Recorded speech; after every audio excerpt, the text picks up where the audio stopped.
এলেম শিক্ষা করে যদি আমি কলবের মধ্যে জায়গা না দিতে পারি, এই এলেম দিয়া কলবের মধ্যে জায়গা দিয়া আমি যদি সৎ কাজ সৎ পথে যদি চলতে না পারি, আল্লাহ এবং আল্লাহ রাসূলকে তালাশ না করতে পারি, যেই জন্য এলেম শিক্ষা করলাম, তা না করে যদি ওই এলেম শরীরের মধ্যে ক্রিয়া করে, তাহলে সেইটা হয় সর্পে পরিণত হয়।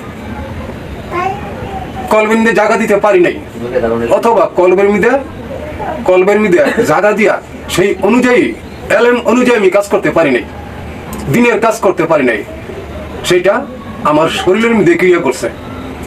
জুব্বার সামনে দিয়া কারুকার্য করছে, ফুল বা মালা এমব্রয়ডারি করছে, কারণ এটা তো আমার দরকার নাই। আমার হইলো সাদা সিধা পোশাক, আমি একজন এলেম, অর্থাৎ আমি বুঝাইতেছি আমি অনেক বড় এলেম, অনেক বড় আলেম। আমার যে কারুকার্য এটা আমি শরীরের তেনে প্রকাশ করতেছি যে আমি একজন আলেম, আমি একজন মুফতি, আমি একজন আলেমে দিন, সুমধুর কণ্ঠস্বর। অথচ বোঝা গেল তার এলেমটা শরীরের মধ্যে ক্রিয়া করছে, যার জন্য সে এই শরীর দ্বারা এই কারুকার্য দিয়া, পোশাকের মধ্য দিয়া সেই কারুকার্য করিয়া এই তার এলেম দ্বারা প্রকাশ করতেছে। বন্ধুরা, কিন্তু আমাদের তো গভীর চিন্তাটা এখন নাই। কই গভীর চিন্তা?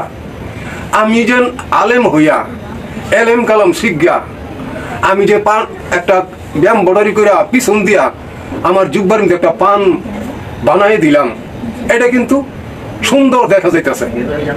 আমি ইমামতির জায়গায় দাঁড়াইলাম, পাশের মুসল্লিরা নামাজও দাঁড়াইও, মুসল্লিগের চোখটা একটু এদিক সেদিক যায় না, না গেল নজরে তো ধরা পড়ে। আপনি শেখদার জায়গা চাইছেন ঠিক, কিন্তু শেখদার আশেপাশে বা সামনে কিছু তো নজর হয়। তো এই যে আপনার আমি ইমামতি করতেছি, আমার পান্ডা জামার মধ্যে পিছনে, এইটা তো মুসল্লিগো চোখ কেন্দ্রে ধরা খাইতেছে, ধরা পড়তেছে। তো এই পান্ডার দিকে চাইলিতে আমাদের নামাজের ক্ষতি হইতেছে, নামাজের সমস্যা হইতেছে না, যেহেতু নামাজের তেনে আমার মনটা ছুটতে ওই পানের দিকে গেছে। একটু নজরে পড়াতে আমি আবার অনেক মুসল্লি ফিরে আবার পান্ডার দিকে পুরো চাওয়ার পরে আমার নামাজটা এলোমেলো হয়ে গেছে, নজরটা আমার এই পানের দিকে গেছে। কারণ হচ্ছে কি, এই জন্য কিতাবের মধ্যে আসছে এলেম শিক্ষা করার পরে যেই এলেম অন্তরের মধ্যে ক্রিয়া করে, সেইটা হইল স্বর্গ মানে জান্নাতের একটা বাগান, ওই অন্তরটা। আর যে শরীরের মধ্যে ক্রিয়া করে, সেই শরীরের মধ্যে কারুকার্য করে, জামার কাপড়ের মধ্যে, টুপির মধ্যে যে কারুকার্যগুলি আমাকে লোক সমাজে প্রকাশ করতেছে, এইটা তার শরীরের মধ্যে এই এলেম ক্রিয়া করছে, আঘাত করছে। এই জন্য সেটা অন্তরে জায়গা পাইতেছে না, অন্তরে জায়গা আমি দিতেছি না। কারণ দুনিয়াটা তো চাকচিক্য, এখন আমি চাকচিক্যর দিকে দৌড়াইতেছি। এই জন্য অনেক জিনিস আছে, কিন্তু সেদিকে আমরা ফলো করি না। আমি একজন এলেম, আমার চলাফেরা, কথাবার্তা, জামা কাপড়, বেশভূষা সব থাকবো সোজা সুজি, কই এখন তো আমাদের নাই।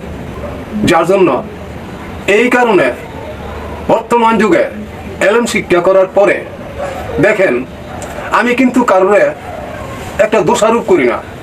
কারণ হচ্ছে কি, কিতাবের মধ্যে আসছে যদি শরীরের মধ্যে আঘাত করে, তাহলে ওই এলেমে আপনার শরীরটাকে সাজাইতে আছে, অর্থাৎ আমি নিজে সাজাইতে আছি। যেরকম টুপির কালার, বিভিন্ন ধরনের টুপির কালার, রং বিরঙ্গের টুপি, কালারের কোনো অভাব নাই। আর শরীরের মধ্যে যে এলেমের অহংকারে যে আমরা শরীরের মধ্যে যে কাপড় চোপড় পরি, জুব্বা, কিন্তু এই জুব্বার মধ্যে কিন্তু আমাদের রং বিরঙ্গের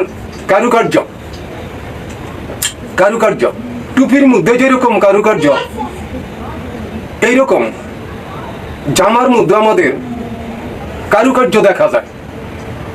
আর কত দামি দামি জামা, কিন্তু প্রত্যেকটা জামার মধ্যেই কারুকার্য আছে। কারণ এটা শরীরের মধ্যে আঘাত করছে, শরীরের মধ্যে ক্রিয়া করছে। যার জন্য আমি এই শরীরের মধ্যে এই কারুকার্য পোশাক পরা, টুপি পরা আমি আমার এলেম দ্বারা আমি প্রকাশ করতেছি যে আমি একজন আলেম। টুপির বর্তমানে টুপির মধ্যে যেসব কারুকার্য, টুপি মাথা দিলে নামাজ পড়তে গেলে দেখা যায় টুপির মধ্যে ঝিলমিল ঝলক মারে, মনে হয় এটা মধ্যে নূর নূর প্রকাশিত হইতেছে এরকম। আবার দেখেন জুব্বার মধ্যে আলেমদের যারা ইমামতি করে জুব্বার মধ্যে পাঁচে দা পান লাগাইছে, এমব্রয়ডারি করে পান লাগাইছে পাঁচে দা। এই বাজুর মধ্যে এমব্রয়ডারি করে কারুকার্য করছে